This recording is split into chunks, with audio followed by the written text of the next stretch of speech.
நீதிமொழிகள் 12:28 பாருங்க. நீதியின் பாதையில் ஜீவன் உண்டு, அந்த பாதையில் மரணம் இல்லை. பாருங்க, நம்முடைய பாதை நீதிமான்களுடைய பாதை, நம்முடைய பாதை நீதியின் பாதை.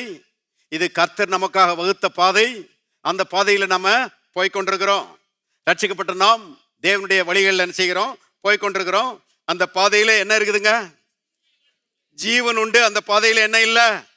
மரணம் இல்லை. ஏன் மரணம் இல்லை அருமையானவர்களே? ஏன்னா அந்த மரணத்துக்கு இயேசு சிலுவையில் என்ன செய்திருக்கிறாரு? முடிவு கட்டி இருக்கிறாரு. எப்போதும் கல்வாரியை நிறைக்கிற ஒரு மனது அருமையானவர்களே, அது ஆசீர்வாதத்தை நம்முடைய வாழ்க்கையில பெருக செய்யும் என்பதை தெரிந்து கொள்ளுங்கள். பாருங்க, எல்லா மரணத்தின் வல்லமைகளையும் ஆண்டவராய் இயேசு கிறிஸ்து கல்வாரி சிலுவையில ஒண்ணெல்லாம் ஆக்கி இருக்கிறாரு. பாருங்க, தேவனுடைய பிள்ளைகளுக்கு ஜீவன் மாத்திரமே உண்டு.